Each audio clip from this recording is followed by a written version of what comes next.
Good afternoon or evening or morning, I guess, whenever you all are listening to this. This week, I want to do something a little bit different.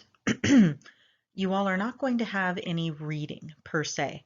What I want to do is have a conversation with you about college success and what can you do to ensure your success. One of the things I've noticed about this class is that the majority of you are taking this as a dual credit course while you're sitting in a high school classroom. Now, I know there's a handful of you that are not in high school and are taking this solely as a college class, but I do believe that you can benefit from this talk too. What I want everyone to consider this week is I want you to really do some self-reflection. What have you done well this semester? Have you studied for your exams? Have you set time aside for it? Or do you feel like maybe you need some work on that? Do you think that you are managing your time wisely? Do you think that you gave yourself enough time to do all of the assignments in all of your classes?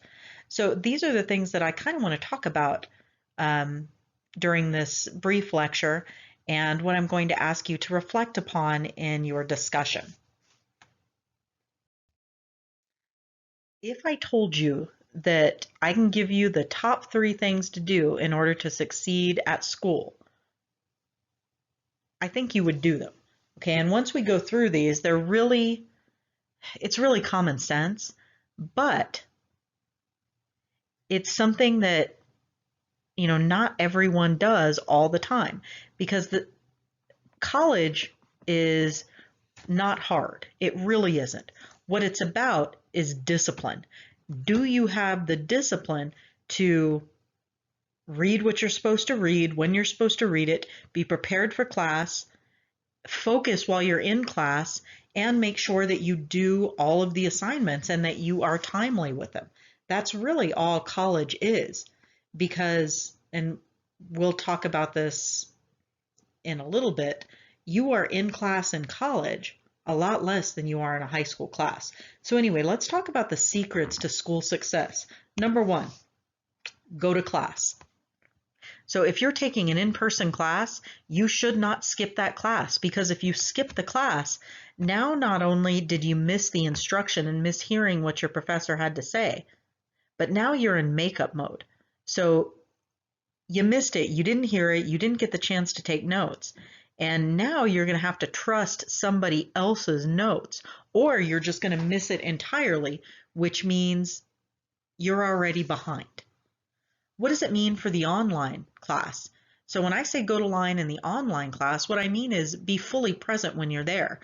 For my class specifically, it's divided into modules, and each module has module objectives, which tell you what you're going to learn and the topics. And then you have the module requirements, which tell you what you are supposed to do. For instance, read chapter whatever. Make sure you listen to the lecture and take notes. Take the quiz, participate in the discussion or the journal activity. So when we're talking about go to class for online, it means that you do each and every thing for each module or each section, however it is your professor sets it up, but you make sure that you do all of it. You read everything. You listen to the taped lectures if they're there. You complete the quizzes, you complete the discussion or journal questions. You make sure that you are fully present in that class. And one of the ways that we grade participation in an online class is commenting on another student's discussion, because these are things that we would be doing real time in class. I would pose a question and expect you all to engage in a dialogue with me and with each other. But because we're online and everybody does this at their own time, we can't do that.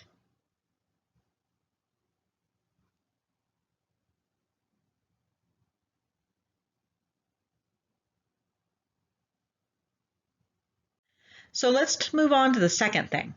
So number 1, go to class. Number 2, pay attention while you're in class. If you are physically present during a live class, you should be taking notes. Why? Because if you're taking notes, that means you're having to listen to what the professor is saying.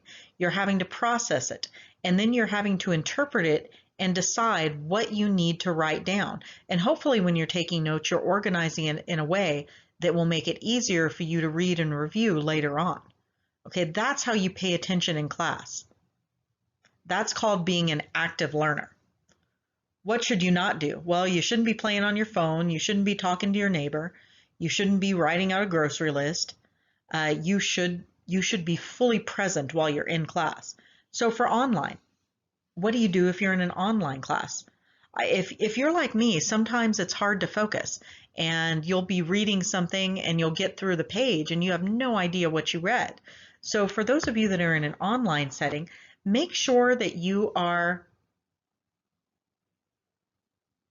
fully paying attention to what you're doing. Make sure that you're doing checks. Okay, I just read a page. Do I understand what I read? What was the objective of this page? What was the main idea? What were the supporting facts? Okay, make sure you're asking yourself those questions as you're reading. So you're doing some active reading. Okay, so that's pay attention while you're in class. And finally, turn in your assignments. For my class, every module is going to have at least one assignment, probably two. You'll probably have a quiz and some writing assignment. Those have a due date, and they have to be turned in by the due date, otherwise you don't get credit. Okay, same thing for all your other classes. Think of school as a job. If you are supposed to be at work at a certain time and you're not there, you're going to get fired. Okay, if there are certain things that you have to do for school, like show up for a test or turn in a paper, and you don't do it, you're going to get a failing grade, which is, it's a waste of a couple different things. Number one, it's a waste of your time. And two, it's a waste of your money because you are paying for college classes. Now, I know those of you that are in dual credit in high school, you're not paying for this, but it does have a consequence down the road, which we're going to talk about in a little bit. So really, the secret to school success is simply go to class, pay attention while you're in class, and make sure you turn in all your assignments. Now, college can be really, really awesome. It can be a really fun thing. Why? Because in college, you get to pick your own classes for the most part. Now, there are some standard classes that everyone has to take called the Common Core, but for the most part, you can pick your major. You can pick what classes you take within your major, and you can pick the times that you take those classes. Okay, and that's really great.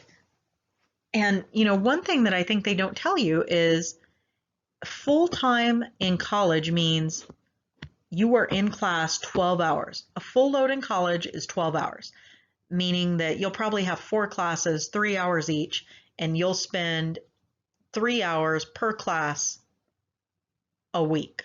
So if you will be physically present in class 12 hours, and that's considered full-time in college. Now, those of you that are in high school right now, you've got it kind of rough because you are taking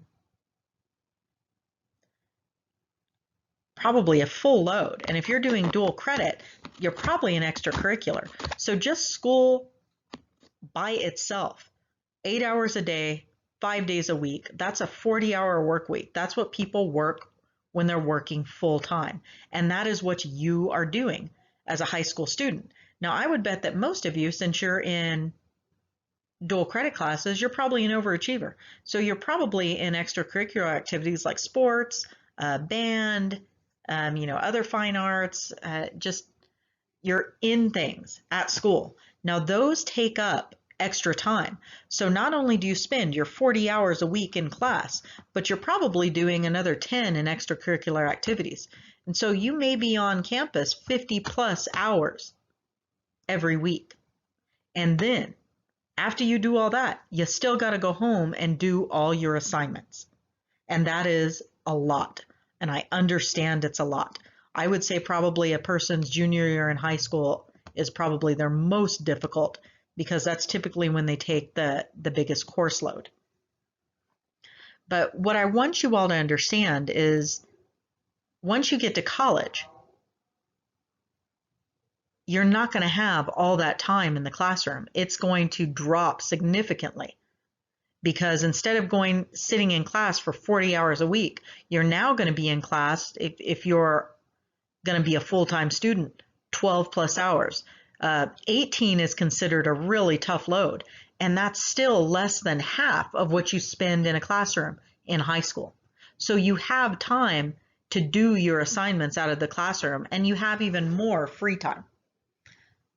So why do kids not do well in college? Well, and I'm not saying all of them, but why do some kids struggle with college?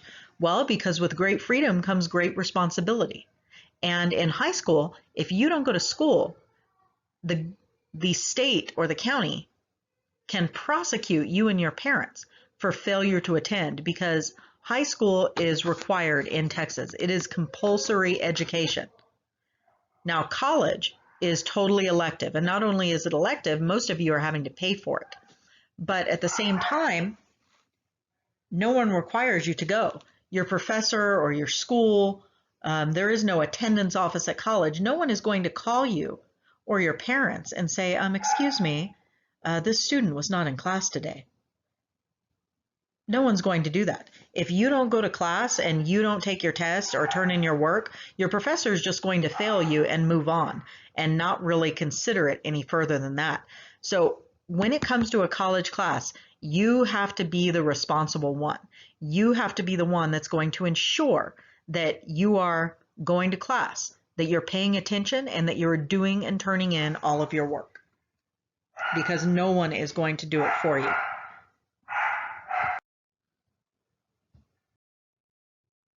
All right, let's talk about the difference in college credits. Those of you that are in high school, you got two different options, and I want to tell you the differences. You have advanced placement. Advanced placement or AP classes are those classes that you will sit in your high school class taught by your high school teacher. And at the end of the year, you will take an AP exam. If you get a 3 or better on that AP exam, you will get credit if you stay in Texas. If you try to transfer that to an out-of-state school, a lot of schools are going to take that credit and they're going to give you college credit. Okay, but it will be up to the school, and some require a 4, some require a 5 grade on the exam. But what's important about an advanced placement is that it does not affect your college GPA.